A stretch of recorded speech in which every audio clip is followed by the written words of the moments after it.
Hey guys, welcome everyone. कैसे आप सब? बढ़िया होंगे ऐसी मैं आप उम्मीद करता हूँ। लास्ट सेशन में हमने मार्जिनल कॉस्टिंग का बेस देखा था। इस सेशन के अंदर हम मार्जिनल कॉस्टिंग के आगे वाले कॉन्सेप्ट जो वो देखेंगे। तो हम चलते हैं हमारी स्क्रीन पे।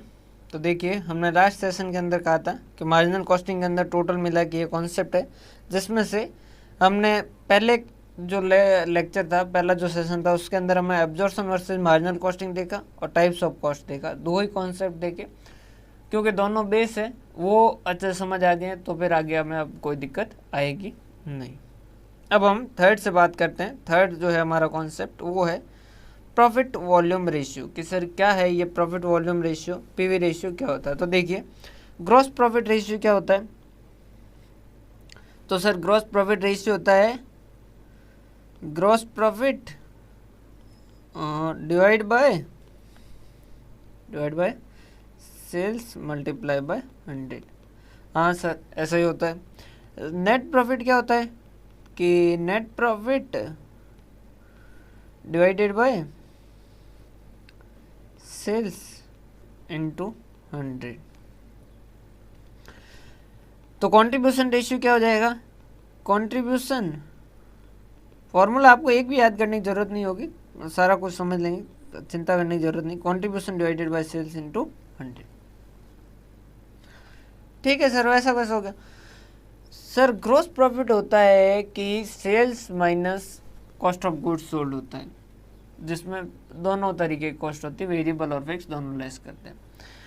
कंट्रीब्यूशन का मतलब क्या है? तो कंट्रीब्यूशन का मतलब जो होता है वो उसे हम क्या कहते हैं? Sales minus variable cost. अगर सेल में से वेरिएबल कॉस्ट को हटा दें तो उसे हम क्या कहते हैं? कंट्रीब्यूशन कहते हैं। अब एक चीज़ ध्यान से सुनिएगा, बहुत ही गहरी चीज़ कहने वाला हूँ। अगर आप PV ratio, contribution ratio 1 unit के लिए कैलकुलेट करते हैं, 100 यूनिट के लिए करते हैं, 1000 के लिए करते हैं, 1 लाख के लिए करते हैं, 10,000 के लिए करते हैं, पीवी रेशियो सेम ही रहेगा। इसका कारण समझिए, क्योंकि पर यूनिट जो वेरिएबल कॉस्ट है वो हम क्या मानते हैं? पहली बात तो वेरिएबल कॉस्ट को हम पर यूनिट मानते हैं, पर यूनिट पर स्टडी करते हैं, ये हमने कल के सेशन के अंदर देखा। और दूसरा, पर यूनिट जो वेरिएबल कॉस्ट होती है ये मार्जिनल कॉस्टिंग की एजम्पशन होती है कि unless otherwise provided anything else, जब तक कि कुछ और ना कहा जाए तब तक ये माना जाएगा कि वेरिएबल कॉस्ट पर यूनिट क्या रहेगी? सेम रहेगी। सेल प्राइस भी unless otherwise specified anything else, जब तक कुछ और ना कहा जाए तब तक ये माना जाएगा कि सेल प्राइस पर यूनिट भी सेम रहेगी। जब सेल प्राइस पर यूनिट आपकी सेम है और variable cost per unit same है तो कंट्रीब्यूशन पर यूनिट भी सेम रहेगा। मतलब जैसे मैं सेल करता हूँ, 1 यूनिट सेल करता हूँ 8 रुपये में, और उसकी कॉस्ट जो लगती है मुझे, या सिंपल कैलकुलेशन हो जाए उसके लिए हम क्या करते हैं? सेल प्राइस है सपोज मेरी 20 और वेरिएबल कॉस्ट है 10, तो उस केस में मेरा प्रॉफिट कितना, सॉरी कंट्रीब्यूशन कितना होगा? 10। ठीक है। अगर 2 यूनिट सेल करूंगा तो पैसा कितना आएगा साहब? 40 रुपये आ जाएगा। वेरिएबल कॉस्ट कितनी लग जाएगी? 1 के लिए 10, 2 के लिए 20, कितना हो जाएगा? 20 रुपये बचा कंट्रीब्यूशन। अगर यहीं पर मैं 100 यूनिट सेल करूंगा तो 100 इंटू 20 कितना हो गया? 2000 रुपये। 1 यूनिट के लिए 10 लगता है तो 100 यूनिट के लिए कितना लगेगा? 1000। कंट्रीब्यूशन कितना हुआ? 1000। यहाँ पीवी रेशियो कैलकुलेट करें तो contribution divided by sales into 100, 10 divided by 20 into 100 कितना हो गया? 50%। यहाँ बात करें तो 20 का कंट्रीब्यूशन, 40 की sale, contribution divide by sale into 100, तो ये कितना हो गया? 50%। 1000 डिवाइडेड बाई 2000 थर्ड वाले केस में इंटू 100, तो 50%।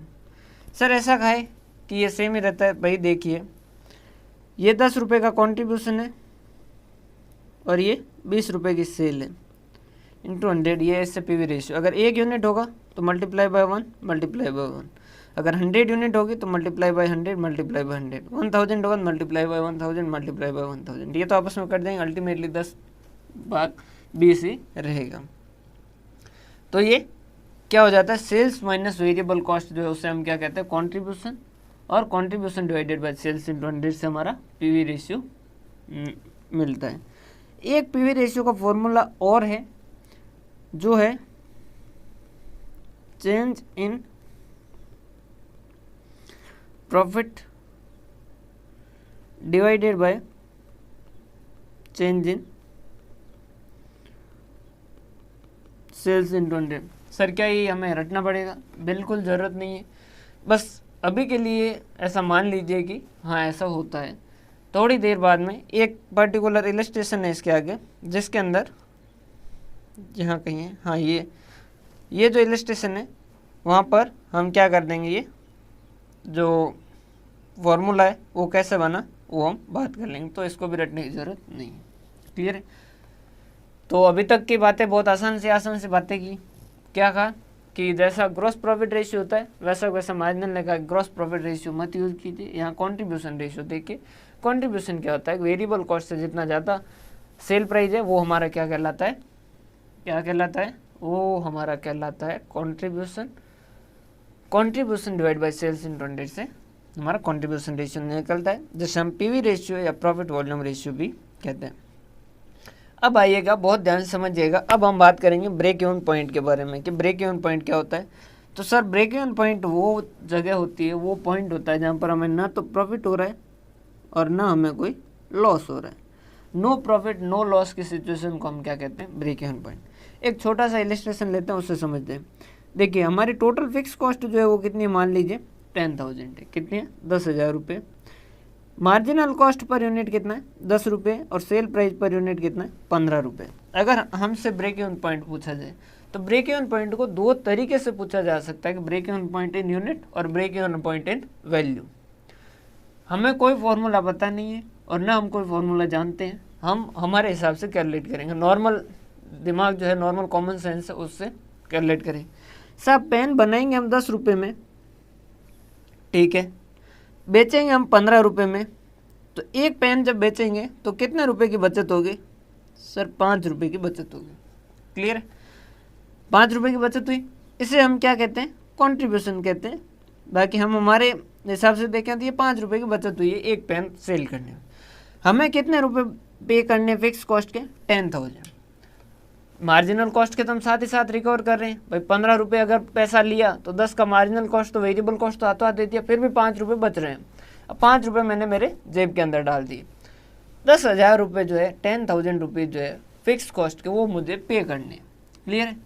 तो जिस दिन मेरे जेब के अंदर यहाँ 10,000 हो जाएंगे, उस दिन मैं क्या कर दूंगा, जाके 10,000 फिक्स कॉस्ट का पेमेंट कर दूंगा। और उस दिन क्या हो जाएगा, मेरे पास जितने थे वो मैंने पे कर दिया, मेरे जेब में कुछ भी नहीं बचा और मैं कहाँ पहुँच जाऊँगा? नो प्रॉफिट नो लॉस की सिचुएशन।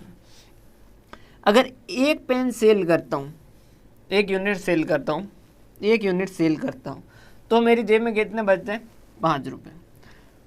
मुझे 10,000 रुपये बचाने, मुझे कितने रुपये बचाने? 10,000 रुपीज़ बचाने। एक पेन सेल करते से मेरे कितने बचते हैं? 5 रुपये। 10,000 रुपये बचाने के लिए मुझे कितने पेन सेल करने होंगे? 10,000 डिवाइडेड बाय 5,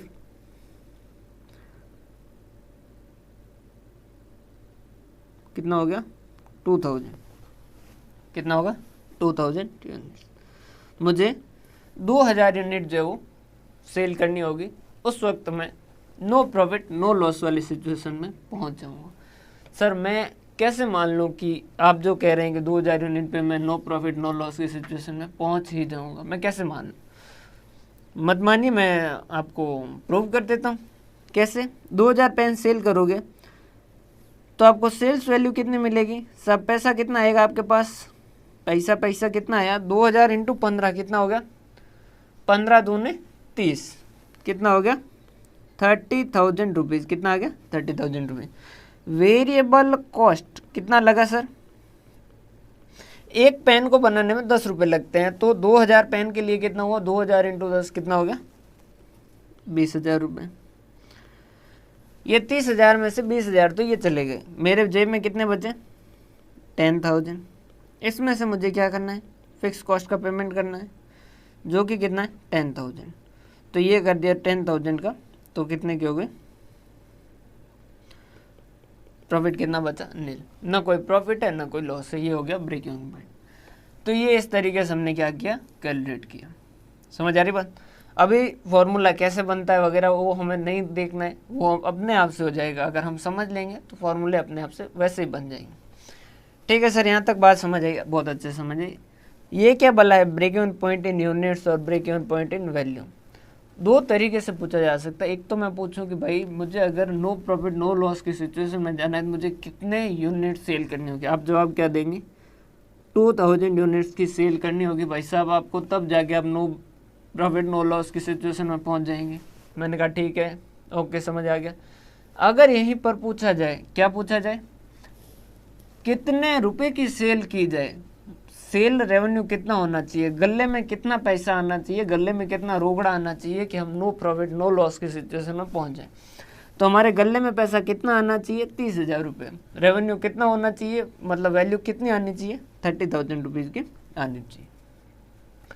तो ये जो 2000 यूनिट है ये क्या है, break even point in unit. अगर आपसे पूछा जाए कि break even point units in units बताइए, आप कहेंगे 2000 यूनिट्स जो है वो break even point in units है। अगर आपसे पूछा जाए break even point in value कितनी है, तो आप क्या कहेंगे, 30,000 रुपये, कि 30,000 रुपये की सेल के ऊपर आप क्या कर सकते हो, ब्रेक इवन पॉइंट पे पहुंच सकते हो। अब इन वैल्यू वाला है break even point in value, इसको दो तरीके से कैलकुलेट कर सकते हो। पहला तो क्या कर सकते हो कि भाई 2000 यूनिट पे ब्रेक इवन पॉइंट मिलता है और एक यूनिट की सेल प्राइस कितनी है, 15, तो मुझे टोटल रेवेन्यू कितना चाहिएगा, 30,000 रुपये की वैल्यू होनी चाहिए। सीधी सी बात है, ब्रेक इवन पॉइंट की यूनिट कितनी है, 2000 यूनिट है मुझे सेल करनी है। 2000 यूनिट सेल करनी है मतलब मुझे पैसा कितना रिकवर करना है, एक पेन 15 रुपये में सेल कर रहा हूँ तो 2000 × 15 मुझे कितना, 30,000 रुपये। मतलब क्या हुआ, break even point units multiply by sale price. ठीक है सर, ये एक तरीका तो समझ आया। एक तरीका और क्या है, तो देखिए आपको परसेंटेज का कॉन्सेप्ट पता होगा, अगर नहीं होगा तो मैं थोड़ा एलोबरेट कर लेता हूँ ताकि अगर किसी को नहीं पता हो तो उनको समझ आ जाए। देखो परसेंटेज का कॉन्सेप्ट क्या है, ये क्या है, पैरेलल लाने के लिए।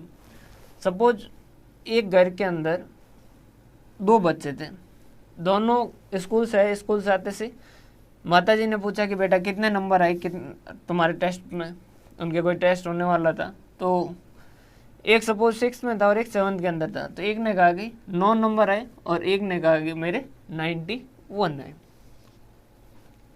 जाहिर सी बात है 9 वाले के साथ क्या हुआ होगा, अच्छी खासी पिटाई हुई उसकी, रोता हुआ वो आके अपने कमरे में सो गया। जिसको 91 आया उसको अच्छे से खाना वाना खिलाया, वो खाना वाना खा के उसके पास आया। फिर उसके बाद में जो रो रहा था उसको जो खा पी के आया अच्छे से, उसने पूछा कि तेरे 9 नंबर कितने में से आए, उसने कहा कि मेरे 9 आए 10 में से। उसको पूछा तेरे 91 कितने में से आए, तो उन्होंने कहा कि मेरे तो 91 जो टोटल था पूरा हाफ ईयरली एग्जाम तक, अर्धवार्षिक परीक्षा तक का था, 1000 में से टोटल मिला के मेरे 91 आए। तो यहाँ पिटना कौन चाहिए था, जिसने मिठाई खाई वो पिटना चाहिए था, जिसके 91 आए वो पिटना चाहिए था, लेकिन पिट कौन गया, 9 नंबर वाला, जो कितने में से लेके आया, 10 में से। तो ऐसी सिचुएशन के अंदर वो छोटा वाला बच्चा जिसने मार खाई है वो जाके अपनी माँ को समझाएगा कि माता जी आप ऐसा ना पूछें कि कितने मार्क्स आए, आप ये पूछें कितने परसेंटेज आए। उससे क्या होगा, पैरेलल कर लेंगे। पैरेलल मतलब ये 1000 में से अगर 91 है तो इसकी जगह परसेंटेज का मतलब कि 100 का टेस्ट होता तो कितने आते, और मेरे 10 का टेस्ट था उसमें से 9 आए हैं, तो परसेंटेज का मतलब अगर ये 100 का होता तो कितने आते। समझ आ रही बात। तो ये इस तरीके से क्या बनाया गया, एक परसेंटेज का कॉन्सेप्ट बनाया गया। हम पीवी रेशियो का जो है उसके अंदर यूज आएगा, इस वजह से हम ये परसेंटेज का थोड़ा कॉन्सेप्ट जो वो देख रहे हैं। तो यहाँ पर भी क्या है, ऐसा कैसा परसेंटेज यूज होता है, तो हमने पीवी रेशियो कैलकुलेट करते हैं। पीवी रेशियो क्या होता है कि हम क्या कहते हैं, contribution divided by sales into 100। ये एक्चुअली हम इसमें कहना क्या चाहते हैं, हमारे अंदर की फीलिंग क्या है, हम क्या, हमारी भावना क्या प्रदर्शित करना चाहती है वो समझिएगा। 2000 यूनिट का अगर हम देखें तो 2000 यूनिट के वक्त हमने क्या किया था, ये यहाँ से कॉपी कर लेते हैं।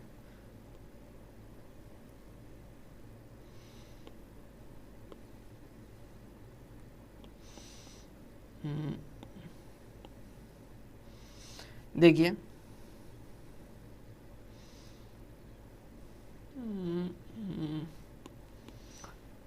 ये तो और गड़बड़ी हो गया, चलो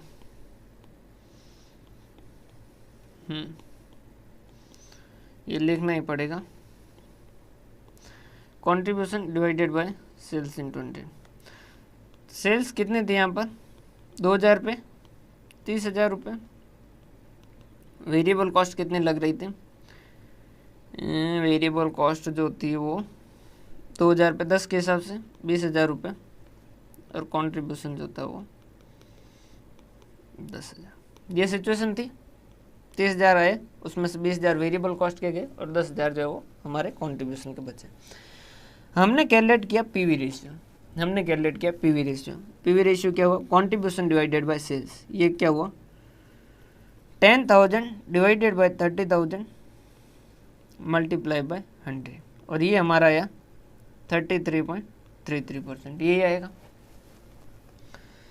कैलकुलेट कर लीजिएगा तो कितना आएगा ये 33.33%। अब समझिएगा, अगर कोई आपसे कह रहा है कि हमारा कंट्रीब्यूशन रेशियो 33.33% है, इसका मतलब क्या है कि अगर हम 100 रुपये की सेल करते हैं तो हमारा कंट्रीब्यूशन कितना होता है 33.33।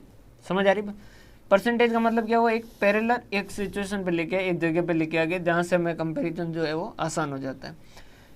अगर हम कह रहे हैं कंट्रीब्यूशन रेशियो जो हमारा 33.33%, इसका मतलब क्या है कि अगर हम सेल 100 की करते हैं तो हमारा कंट्रीब्यूशन जो होगा वो 33.33 होगा। अगर सेल हमारी 10 हो जाएगी तो हमारा कंट्रीब्यूशन 3.33 हो जाएगा। अगर हमारी सेल 1000 की हो जाएगी तो हमारा कंट्रीब्यूशन 333.33 हो जाएगा। अगर 100 की जगह 200 हो जाएगा तो उस केस के अंदर ये भी 33.33 से कितना हो जाएगा, दोगुना हो जाएगा, मतलब 66.66। समझ आ रही बात? तो परसेंटेज के बाद में क्या होगा, प्रोपोर्शनेटली चेंज होंगे। प्रोपोर्शनेटली मतलब उसी अनुपात के अंदर चेंज होंगे। अगर ये दुगुना हो रहा है तो ये भी दुगुना होगा, ये अगर 10 गुना हो रहा है तो ये भी 10 गुना हो रहा है। अब ध्यान से समझिएगा, तो कंट्रीब्यूशन रेशियो कितना हो गया 33.33। क्लियर है? अब देखिएगा हमारी बेसिक जो है इक्वेशन है वो क्या है, जगह हमने थोड़ी कम छूट दी है, एक पेज ऐड कर देते हैं ताकि देखिए ये जो है ये इक्वेशन है, ये इक्वेशन आपको मार्जिनल कॉस्टिंग में आप जब कभी भी कहीं पे भी फंसोगे तो आपको यही बचाएगा। सेल्स वैल्यू उसमें से लेस करते हैं वेरिएबल कॉस्ट तो हमें मिलता है कंट्रीब्यूशन, और उसमें से अगर हम लेस कर दें फिक्स कॉस्ट तो हमें कितना मिलता है, क्या मिलता है, प्रॉफिट और लॉस। अब हमें कैलकुलेट क्या करना है सर, हम ब्रेक इवन पॉइंट कैलकुलेट कर रहे हैं, इन वैल्यू कैलकुलेट कर रहे हैं, अल्टरनेटिव सेकंड से कर रहे हैं। तो देखिएगा ब्रेक इवन पॉइंट का मतलब प्रॉफिट और लॉस कितना होगा भाई साहब, नील होगा। मान लिए, समझ पा रहे बात? ब्रेक इवन पॉइंट का मतलब क्या है, प्रॉफिट और लॉस तो नील होना चाहिए। फिक्स कॉस्ट कितनी होगी सर, वो तो दे रखा है क्वेश्चन में, 10,000 है, वो चेंज होनी नहीं है। ठीक है, किस में से 10,000 घटाया जाए ताकि हमारे पास 0 बचे, किस में से 10,000 घटाया जाए ताकि हमारे पास 0 बचे, उसमें से वही चीज़ घटाई जाए ताकि 0 बचेंगे। 10,000 में से 10,000 घटाए जाएंगे तो क्या बचेंगे 0। 10,000 में से 10,000 घटाए जाएंगे मतलब तब बचेंगे 0। मतलब कंट्रीब्यूशन हमें कितना चाहिए 10,000 चाहिए, कंट्रीब्यूशन हमें कितना चाहिए 10,000। हमारा पीवी रेशियो, अब समझिएगा यहाँ पर जो मेन परसेंटेज का कॉन्सेप्ट जो वो मैं बताना चाहता हूँ। हमारा कंट्रीब्यूशन रेशियो है 33.33%। हमारा कंट्रीब्यूशन रेशियो जो 33.33। मैं थोड़ा सा परसेंटेज वाले कॉन्सेप्ट में इस वजह से जा रहा हूँ क्योंकि अकाउंट के अंदर भी यह प्रॉब्लम करता है, परसेंटेज ऑफ सेल्स और परसेंटेज ऑफ कॉस्ट वगैरह में। तो मैं ये मुद्दा यहीं पे सॉल्व करना चाहता हूँ ताकि आपको आगे कहीं पे प्रॉब्लम नहीं है, समझिएगा। तो भाई ये क्या कहा इन्होंने, कंट्रीब्यूशन कितना है 10,000 है और पीवी रेशियो कितना है 33.33%। मतलब क्या हुआ, अगर हम 100 रुपये की सेल करते हैं, अगर हम 100 रुपये की सेल करते हैं तो कंट्रीब्यूशन कितना होता है 33.33। कंट्रीब्यूशन कितना होता है 33.33। तो प्रॉफिट कितना हो जाएगा 66.66। 66.66। एक आपने 6-7 के अंदर पढ़ा होगा जिसे हम कहते हैं रेशियो प्रोपोर्शन या अनुपात समानुपात। रेशियो प्रोपोर्शन या हिंदी में बोलते हैं जिसको अनुपात समानुपात। सर वो क्या होता है? जो इनका रिलेशन होगा, जो इनका रिलेशन होगा वही इनका रिलेशन होगा। मतलब अगर ये डबल होगा तो उस केस में ये भी डबल होगा। हाँ सर बताया था आपने अभी, क्योंकि sale price per unit same रहनी, variable cost per unit same रहनी। तो इसको कैसे कैलकुलेट करते हैं? तो इसको कैलकुलेट करने के दो तरीके होते हैं। एक तो क्या करते हैं हम ऐसा लिखते हैं 33.33 अनुपात 100 फिर समानुपात।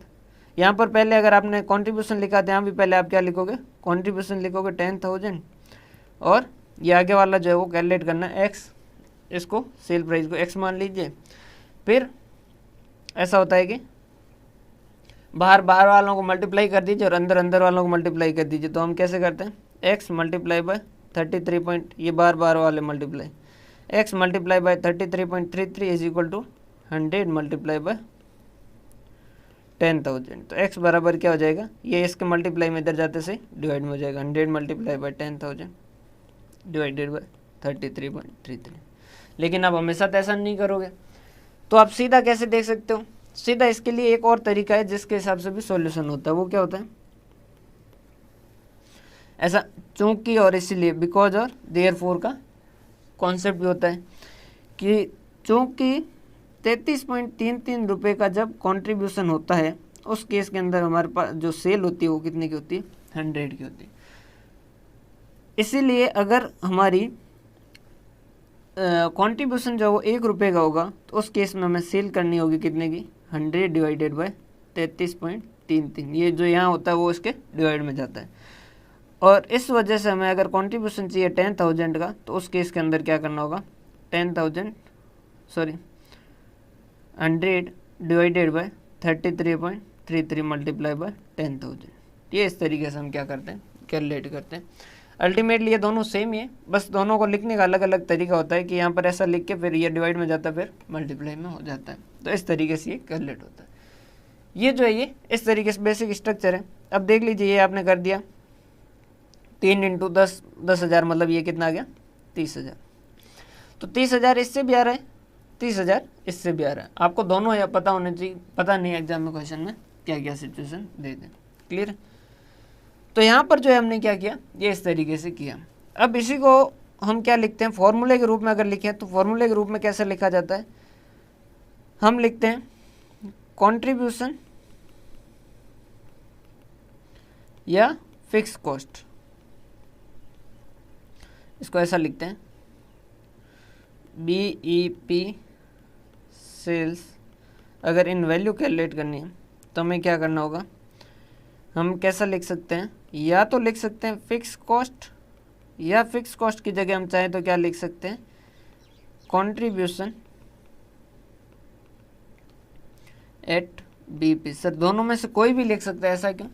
रीज़न ये समझिएगा भाई, क्योंकि यहाँ जो कंट्रीब्यूशन होगा ब्रेक इवन पॉइंट पे वही आपका क्या होगा? फिक्स कॉस्ट होगा। सर ऐसा क्यों? क्योंकि प्रॉफिट तो नील है, किसमें से क्या लेस किया जाए ताकि 0 बचे, तो उसमें से वही लेस करना होगा। तो फिक्स कॉस्ट के बराबर ब्रेक इवन पॉइंट पे कंट्रीब्यूशन होगा। तो कोई स्टेटमेंट पूछ ले आपसे कि बताइए ये स्टेटमेंट सही है या गलत है, और फिर उसने कहा कि at break even point contribution is equal to fixed cost. Break even point पे कंट्रीब्यूशन फिक्स कॉस्ट के बराबर होता है। क्या ये सही है या गलत है? हाँ सर एकदम सही है। तो हम फिक्स कॉस्ट डिवाइडेड या contribution at BEP divided by PV ratio, ये एक फॉर्मूला लिखा जाता है। अब ये PV रेशियो का मतलब क्या हो गया कि फिक्स कॉस्ट कितनी थी? यहाँ पर 10,000 थी, तो 10,000 डिवाइडेड बाय PV रेशियो मतलब कितना हो गया? 33.33%। अगर आपके पास कैलकुलेटर है तो लिखिए 10,000 डिवाइडेड बाय 33.33% और सीधा परसेंटेज वाला साइन करोगे तो आपका कितना आ जाएगा? 30,000। और या फिर आप इसको ऐसा भी कर सकते हो 10,000 डिवाइडेड बाय 33.33%। परसेंटेज का साइन हटाते हैं तो उसके क्या हो जाता है? डिवाइड में 100 का आ जाता है। डिवाइड में 100 लिखना पड़ता है। तो 33.33 डिवाइड बाय 100। डिवाइड के डिवाइड में होता है, बट्टे के बट्टे में होता है, वो क्या कर चला जाता है, ऊपर चला जाता है। तो 10,000 डिवाइडेड बाई 33.33 मल्टीप्लाई बाय, ये डिवाइड के डिवाइड में वो मल्टीप्लाई में हो गया। चाहे आप इस तरीके से करो, चाहे आप इस तरीके से करो, चाहे आप इस तरीके से करो, जो तरीका आपको पसंद आए उस तरीके से करो, आंसर तो सेम ही आना है। तो break even point in unit देख लिया, break even point in value देख लिया। अभी यूँ मत समझिए कि सर ये फॉर्मूले इतने सारे कैसे याद होंगे, फॉर्मूले सारे इतने आसानी से, मतलब आपको याद करने की जरूरत ही नहीं पड़ेगी, ऐसा कर दूंगा, वो चिंता मत कीजिए। अभी सिर्फ जितना मैं समझा रहा हूँ उतना समझने की कोशिश करते जाइए। सर ये तो समझ आ गया हमें कि भाई ये पीवी रेशियो होता है और उसके हिसाब से हम ब्रेक इवन पॉइंट कैलकुलेट कर सकते हैं, यूनिट के अंदर कैलकुलेट कर सकते हैं, और ये वैल्यू के हिसाब से, वैल्यू के हिसाब से भी सर सीधा सा ही है कि ब्रेक इवन पॉइंट पे फिक्स कॉस्ट के बराबर ही कॉन्ट्रीब्यूशन कमाना है। कॉन्ट्रीब्यूशन हमें पता चल गया, अगर वैल्यू में कैलकुलेट करना है। अब हमें अगर पता है कि देखिए अगर परसेंटेज और ये भी आपको दोनों दिक्कत वाले लग रहे हैं तो आप क्या कीजिए, सीधा लिखिए एक साइड के अंदर, ये चाहिए सेल्स और ये लिखिए कॉन्ट्रीब्यूशन। सेल्स 100 और ये कितना 33.33। कॉन्ट्रीब्यूशन आपको पता है कितना चाहिए 10,000, तो सेल्स कितना चाहिए, तो ये इस तरीके का एरो लगा दीजिए और उसके हिसाब से मल्टीप्लाई कर दीजिए कि 100 डिवाइडेड बाई 33.33, ये डिवाइड में और ये इसके मल्टीप्लाई में, ये इस तरीके से भी कर सकते हो, जैसा आपको उचित लगे उसी तरीके से कर लीजिएगा। तो इस तरीके से आप क्या कर दोगे, break even point in value, और यहाँ पे यूनिट है आपके पास तो सीधा उसको सेल प्राइस से मल्टीप्लाई करके भी कर सकते हो, जैसी आपकी इच्छा। ये हमने देखा ब्रेक इवन पॉइंट का।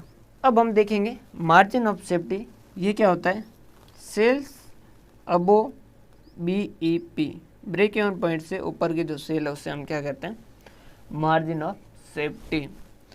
समझिएगा, अभी वाले इलस्ट्रेशन को ही कंटिन्यू किया है हमने।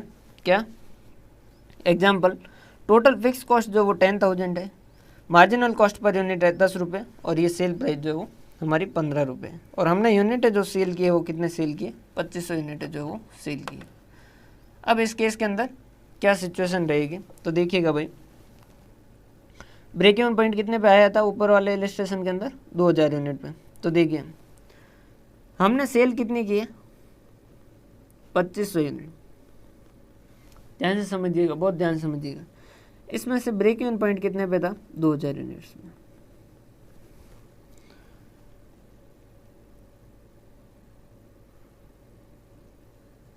दो 2000 यूनिट पे क्या था, यूनिट्स पे ब्रेक इवन पॉइंट था। 2000 पे क्या सिचुएशन थी, सेल्स जो थी वो कितनी थी, 2000 इंटू 15 के हिसाब से कितना, 30,000 लेस वेरिएबल कॉस्ट, 2000 इंटू 10 कितना, 20,000 कंट्रीब्यूशन 10,000 लेस फिक्स कॉस्ट 10,000, और प्रॉफिट कितना बचता था, प्रॉफिट जो था वो कितना था, मिलता। अब मार्जिन ऑफ सेफ्टी जो है वो क्या है, ब्रेक इवन पॉइंट से आगे की जो सेल है उससे हम क्या कहते हैं, margin of safety. Break even point से आगे की जो सेल, हमने टोटल सेल की है 2500 यूनिट, तो 2000 से ऊपर की यूनिट है कितनी, 500, जो एक्स्ट्रा यूनिट है उनके बारे में बात करते हैं। ध्यान से समझिएगा, इन 500 यूनिट को सेल करोगे तो 15 के हिसाब से कितना मिलेगा, 15 मतलब कि 7,500। 10 के हिसाब से कॉस्ट कितनी लगी, 5,000, ये कितना हो गया 2500, ये कितना हो गया 2500। फिक्स कॉस्ट कितना होगा, सर ये क्या कर दिया आपने, फिक्स कॉस्ट ने, बहुत ही गहरी बात बताने जा रहा हूँ। ब्रेक इवन पॉइंट तक हम सारी फिक्स कॉस्ट हमारी रिकवर कर चुके हैं, इस वजह से मार्जिन ऑफ सेफ्टी में हमें फिक्स कॉस्ट की 40 कौड़ी कमाने की ज़रूरत नहीं है, जो फिक्स कॉस्ट के लिए कमाएं। हम जो भी कमाएंगे हमारी जेब में डालने के लिए कमाएंगे। क्यों सर, फिक्स कॉस्ट तो चेंज होगी नहीं भाई साहब, समझ आ रही बात। ब्रेक इवन पॉइंट तक जितने थे 10,000 रुपये हमने जेब में लिए, जो फिक्स कॉस्ट वाले थे, मान लो किराया एक ही था फिक्स कॉस्ट, हमने उसको पे कर दिया, अब उसे कुछ देना है क्या? नहीं। सपोज साल भर का किराया 10,000 था, तो हमने ये 2 महीने में जाके टोटल सेल किया और उससे 10,000 रुपये का कॉन्ट्रीब्यूशन कमाई, ये 10,000 जेब में डाले थे, ये लेके गए, उसको किराया पकड़ाया। अब 10 महीने तक हम जो सेल करेंगे उसके अंदर हमें किराया कुछ देने की ज़रूरत है क्या? नहीं, साल भर का दे दिया, फिक्स कॉस्ट खत्म हो गई। अब जो भी फिक्स कॉस्ट है उसका पेमेंट हो गया, फिक्स कॉस्ट तो बढ़ेगी नहीं। प्रोडक्शन बढ़ाऊंगा तो क्या फिक्स कॉस्ट बढ़ेगी क्या? नहीं बढ़ेगी। तो मार्जिन ऑफ सेफ्टी के अंदर फिक्स कॉस्ट का रिकवर करना ही नहीं है, क्योंकि ब्रेक इवन पॉइंट तक फिक्स कॉस्ट पूरी की पूरी रिकवर कर चुके हो। इसका मतलब ये हुआ कि मार्जिन ऑफ सेफ्टी पे आप जितना कंट्रीब्यूशन अर्न करोगे वो पूरा का पूरा कंट्रीब्यूशन आपका प्रॉफिट बनेगा। वापस सुन लीजिए, मार्जिन ऑफ सेफ्टी पे जितना कंट्रीब्यूशन कमाओगे वो पूरा का पूरा प्रॉफिट बनेगा, क्योंकि ब्रेक इवन पॉइंट तक आप पूरा का पूरा फिक्स कॉस्ट रिकवर कर चुके हो। क्लियर है? तो ये इस तरीके की सिचुएशन रहेगी। तो यहाँ बात करें अगर 2500 की टोटल यूनिट की बात करें तो हमने टोटल सेल कितना हो गया, 25 इंटू 15 37,500, 25,000 का ये हुआ, जिसमें से टोटल हमारा 12,500 का कंट्रीब्यूशन हुआ, जिसमें से 10,000 टोटल 2500 की बात कर रहे हैं ब्रेक इवन पॉइंट और एमओएस का। तो उसमें टोटल फिक्स कॉस्ट गई थी 10,000 की और 2,500 का प्रॉफिट हुआ। इसी 2500 में से 500 का अलग स्टडी किया, 2,000 का हमने अलग स्टडी किया। सर यहाँ तक हमारा समझ आ गया, हमें कोई दिक्कत नहीं है। अब एक बार लास्ट इसको ग्राफ के हिसाब से देख लेते हैं तो फिर मतलब मज़ा सही आ जाएगा। सर कैसे? जैसे ये एक एग्जाम्पल है, वही सेम एग्जाम्पल है, एग्जाम्पल सेम ही रखा है ताकि करने में आसानी हो। टोटल फिक्स कॉस्ट जो है वो 10,000 है, मार्जिनल कॉस्ट जो है वो 10 है और सेल प्राइस जो है वो 15 है। अगर आप 0 यूनिट बनाओगे तो कितना फिक्स कॉस्ट लगेगा? सर 10,000 रुपये। क्या फ़र्क पड़ता है यूनिट बनाओ नहीं बनाओ, ये तो उतना को नहीं लगेगा। अगर 5,000 यूनिट बनाते हैं कितना लगेगा? 10,000। 10,000 यूनिट बनाएंगे कितना लगेगा? 10,000। 15,000 यूनिट बनाएंगे कितना लगेगा? 10,000। समझ आ रही बात? वेरिएबल कॉस्ट अगर आप एक भी यूनिट नहीं प्रोड्यूस करोगे तो क्या वेरिएबल कॉस्ट लगेगी क्या? नहीं। लाइक मटेरियल खरीदना पड़ेगा क्या? नहीं। अगर आप 5,000 यूनिट बनाते हैं तो 5,000 इंटू 10 कितना होगा? 50,000। 10,000 बनाएंगे तो 10,000 इंटू 10 कितना? 1,00,000। और 1,50,000 पे 1,50,000 सॉरी 15,000 इंटू 10 1,50,000। ठीक है सर। बात करें हम टोटल कॉस्ट की, तो टोटल कॉस्ट जो है एक भी यूनिट नहीं बनाओगे तो कितना? 10,000। 5,000 यूनिट बनाओगे तो 10,000 प्लस 50,000 कितना हो गया? 60,000। यहाँ कितना हो गया? 1,10,000। दोनों का टोटल यही है तो टोटल कॉस्ट तो, और यहाँ कितना हो गया? 1,60,000।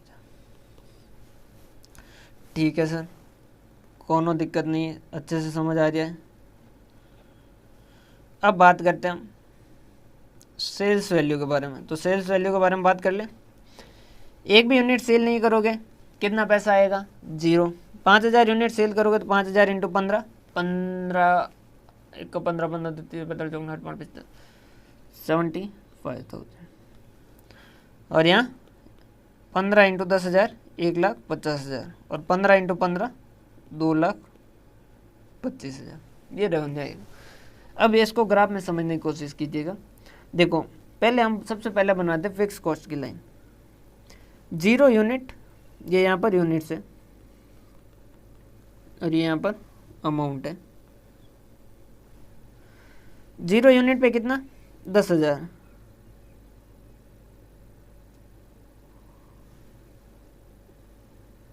एक सेकेंड, इसको यार 10,000 तो कम कर दिया हमने, काफ़ी ज़्यादा कम कर दिया। 1 सेकेंड 1,60,000।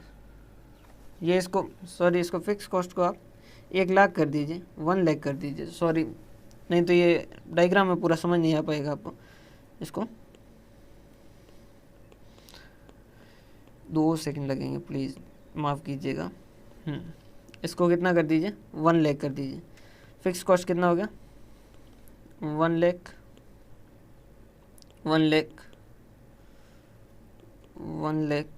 एंड 1,00,000। वेरिएबल कॉस्ट कितना हो गया? 0 यूनिट पे 0, फिर 10 के हिसाब से 50,000 ये हो गया 1 लाख और ये हो गया 1,50,000, ये तो सही था। ये हो गया 1 लाख, ये हो गया 150 और ये हो गया 2 लाख और ये हो गया 250। सेल्स वैल्यू जो है वो कितना है, सेल्स वैल्यू वाला यूँ ही अपन ने डिलीट कर दिया। 0 पे 0 हो गया, 5,000 इंटू 15 हो गया 75,000 और यहाँ हो गया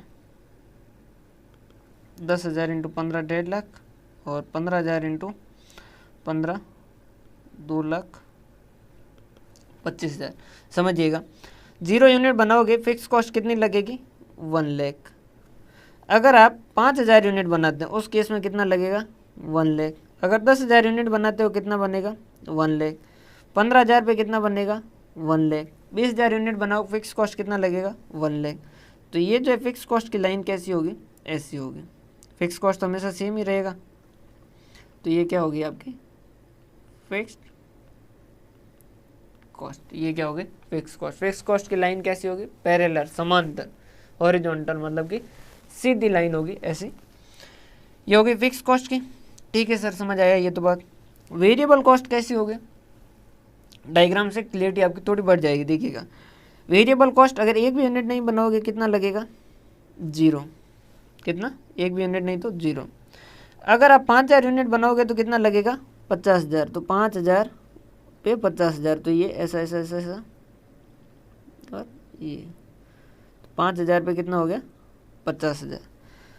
10,000 पे कितना होगा 1 लाख, मतलब 10,000 पे कितना होगा ये ऐसा ऐसा ऐसा ऐसा 1 लाख। तो ये वापस कहाँ जाएगा, ऐसा 1 लाख पे टच होगा। क्लियर। फिर ये ऐसा कैसा आगे बढ़ता जाएगा, आगे बढ़ता जाएगा, आगे बढ़ता जाएगा। 15,000 पे कितना हो जाएगा 1,50,000। 20,000 पे कितना हो जाएगा 2 लाख। 20,000 पे कितना हो जाएगा, ये ऐसा ऐसा जाते हैं 2 लाख और ये ऐसे लाइन बनेगी। ये किसकी बनी, वेरिएबल कॉस्ट की। ठीक है सर, बढ़िया बढ़िया बढ़िया बढ़िया। यहाँ तक कोई कोनो दिक्कत नहीं आ रही है, मतलब मज़ा सा आ रहा है, कोई प्रॉब्लम नहीं है। टोटल कॉस्ट पे आ जाइए सर, आपका मन है तो हम क्यों मना करेंगे। देखिए, एक भी यूनिट नहीं बनाओगे वेरिएबल कॉस्ट नहीं लगेगी, लेकिन सॉरी माफ़ कीजिएगा, एक भी यूनिट नहीं बनाओगे फिक्स कॉस्ट लगेगी, वेरिएबल कॉस्ट नहीं लगेगी। तो उस केस के अंदर टोटल कॉस्ट आपकी कितनी होगी, एक यूनिट पे 0 यूनिट पे 1 लाख। अगर आप यूनिटें बनाते हो 5,000 तो उस केस में कितना हो जाएगा 5,000 पे 1,50,000। तो 5,000 पे कितना हो जाएगा 1,50,000, मतलब यहाँ पर। तो यहाँ से शुरू होगा, ये यहाँ 1,50,000 पे मिलेगा। फिर 10,000 पे कितना हो जाएगा 2 लाख। तो 10,000 पे कितना हो जाएगा 2 लाख। तो ये कैसा हो जाएगा, ये यहाँ से ये हो गया 10,000 पे कितना हो जाएगा, एक सेकेंड ना, ये ऐसा 10,000 पे 2 लाख और ये इस तरीके से चलेगा। ये क्या हो गई, किसकी लाइन हो गई, टोटल कॉस्ट की। टोटल कॉस्ट की लाइन वेरिएबल कॉस्ट के समानांतर ही बढ़ेगी। रीजन क्या है, क्योंकि इस टोटल कॉस्ट वाले में 2 कंपोनेंट, एक फिक्स वाला है और एक वेरिएबल वाला है। फिक्स वाला क्योंकि चेंज हो नहीं रहा है, मतलब चेंज जो भी हो रहा है वो सिर्फ वेरिएबल की वजह से हो रहा है। तो वेरिएबल की वजह से जितना वेरिएबल में चेंज होगा उतना ही चेंज होगा। सर एकदम सही बात कह रहे हो। तो ये देखो पैरेलल चल रही है, एकदम बराबर ऐसे टकाटक लाइन टू लाइन चल रही है। कोनो दिक्कत, यहाँ तक समझ आया, यहाँ तक समझ आ गया सर, कोई प्रॉब्लम नहीं है हमें। अब थर्ड देखिएगा, सेल्स वैल्यू। अगर एक भी यूनिट सेल नहीं करते हो उस केस के अंदर सेल वैल्यू आपकी कितनी होगी सर 0। अगर एक भी यूनिट सेल नहीं की तो क्या मिलेगा, कुछ भी नहीं मिलेगा। 5,000 यूनिट सेल की तो उस केस के अंदर कितना मिलेगा आपको 75,000 रुपये। तो 5,000 पे कितना मिलेगा, ये 75 मतलब कि यहाँ पर हो गया। 10,000 पे कितना मिलेगा 1.5 लाख रुपए। तो 10,000 पे कितना हो जाएगा, ये 1.5 लाख रुपए यहाँ पे हो जाएगा। तो मतलब ये सेल्स वैल्यू की लाइन कैसे चलेगी, ऐसी चलेगी।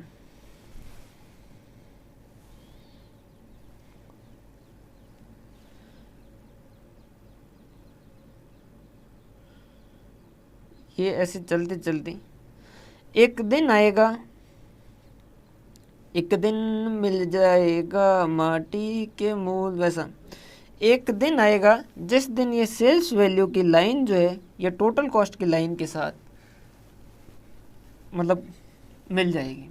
ठीक है, जिस दिन ये मिल जाए उस दिन को, उस पॉइंट को हम क्या कहते हैं, ब्रेक इवन पॉइंट। सर ऐसा काहे?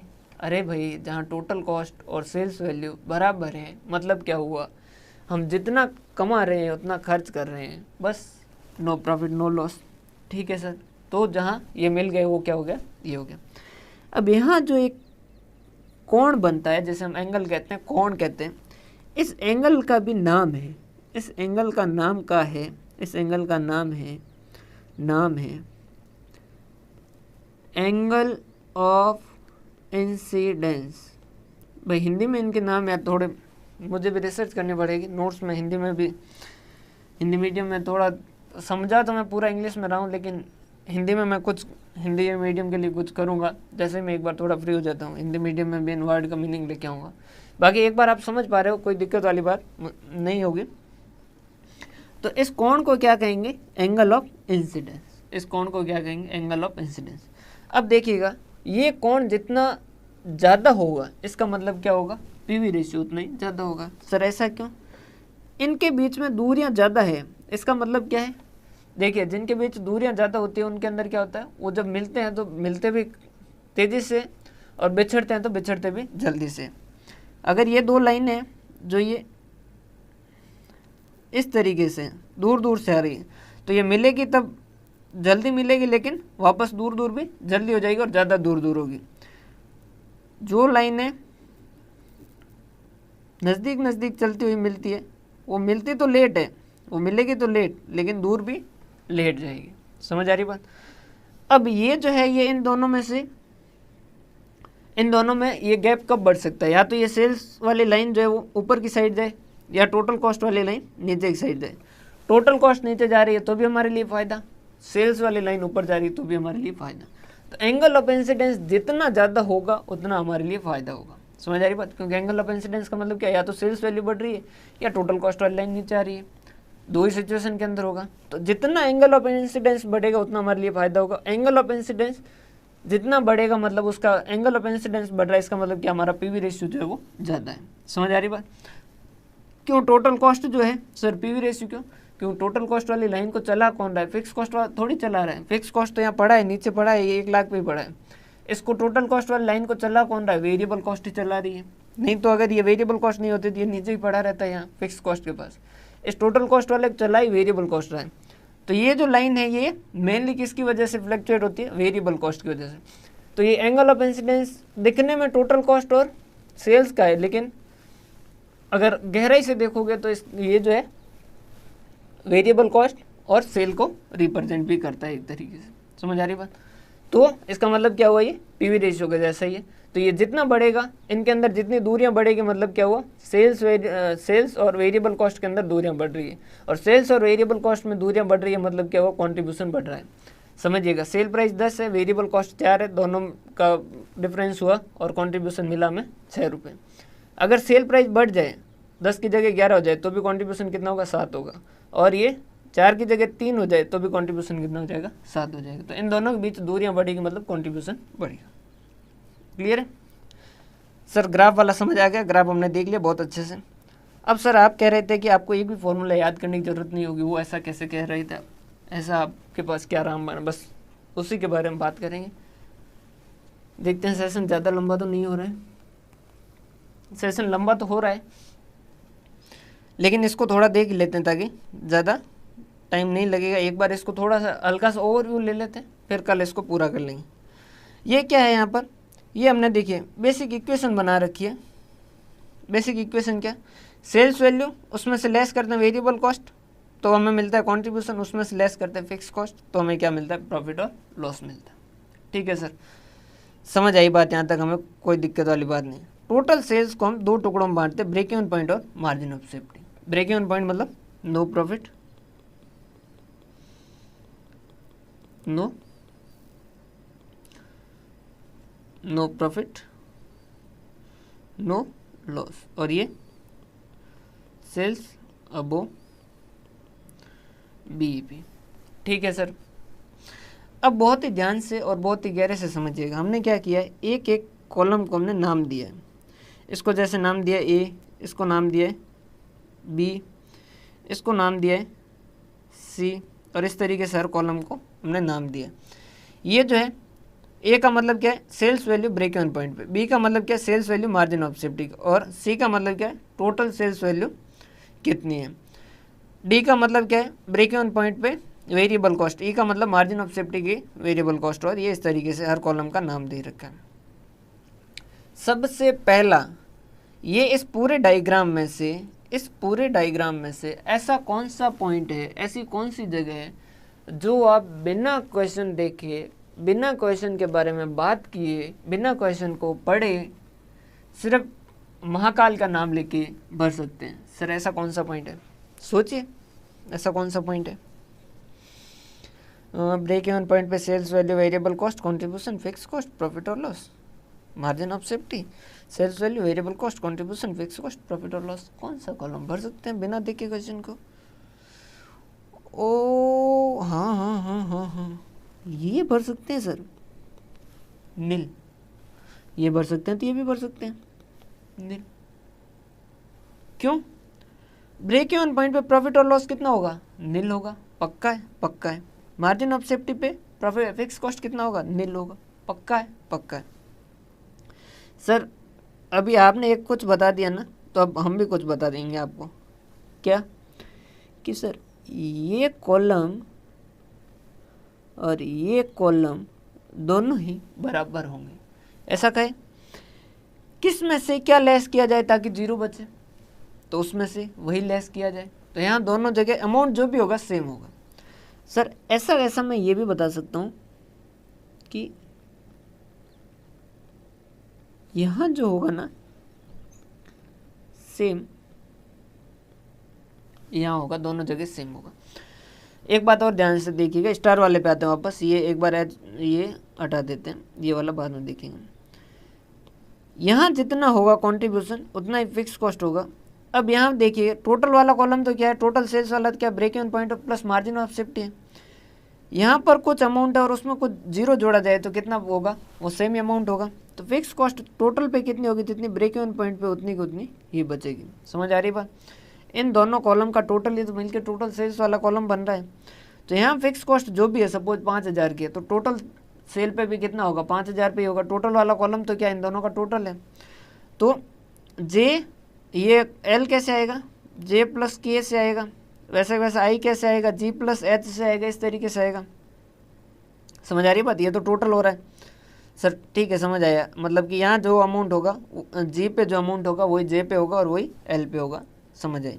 अब ऐसा वैसा ये देखिए, एच पे जो अमाउंट होगा किसी में से जीरो लेस किया जाएगा तो क्या बचेगा सर, वो का वही अमाउंट बचेगा, कोई चेंज नहीं आएगा। तो ये दोनों जगह सेम होगा।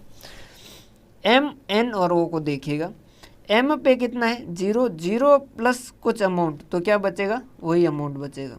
तो ई एम एच, ये जो है कॉलम, ये बिना देखे भर सकते हैं। ये कॉलम हम बिना देखे भर सकते हैं।